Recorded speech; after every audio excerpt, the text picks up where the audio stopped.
Lucas Media. So Bun B, one half of UGK legend, and I know he got a new burger shop out down there. Trill Burger, shout out to them. But Bun B recalls Jay Electronica playing him an unreleased album while watching the sunrise. And I quote, "I'm in the club, it's 12 at night, and I get a DM on Twitter from Jay Electronica. He said, he's like, yo, I'm going to the studio later. Why don't you come and meet me?" Caught off guard when the New Orleans native said that a car would pick him up just hours later. The one-day hitmaker obliged and was driven out to the English countryside in Surrey soon after. He's like, let's watch the sunrise, OG. Right? He continued. And it's Phil Collins' old studio, and it's on the farm. You see the goats and cows, and we prayed, and then he played me an entire album. This is 2011. So this is what? Going on, 12 years ago? 13 years ago now? Wow. It's been that long? I'm sitting here, and I'm getting overwhelmed by all this music. I'm dead ass tired because I ain't went to sleep, and I got to be back to London in the car, ready to drive at 10 o'clock. He's like, what you think, OG? And it was some of the greatest music I ever heard in my life at that time. And I'll let the rest of, I'll leave a link to the article below. But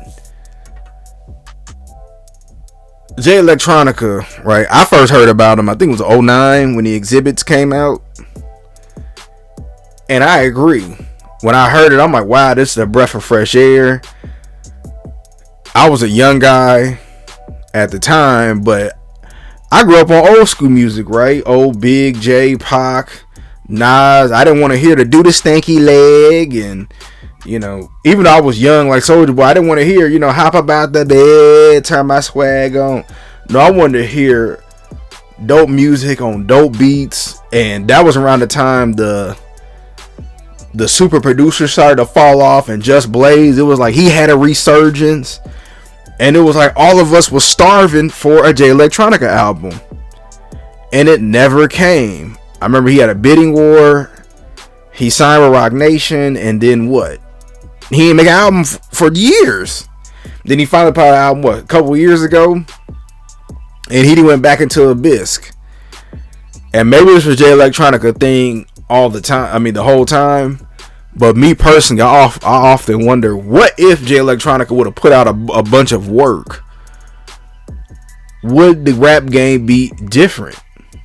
Because people love Jay Electronica, especially when he came out with that. People was like, yes, hip hop is coming back. And then he just went into Abyss. Now I know he in overseas doing his thing, and I think he was a billionaire or whatever, so I get it. And he was a little bit older too. And he just want to, kick back. But for Bun B said that was the most incredible music, and he's a music head, that just lets you know how talented this guy is. And this is unfortunate.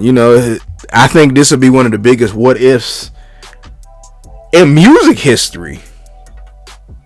Because who's to say that if Jay Electronica was putting out albums and was going platinum, who's to say that people behind him wouldn't have been doing the same thing? Now, I get it. There's Cole, Kendrick, and Drake.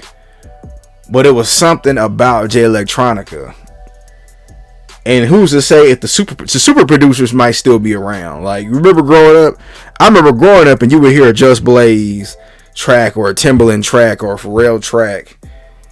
And you just knew it was going to be a hit. Nowadays, you hear a song, I don't even know who's making beats anymore because you don't really hear nothing.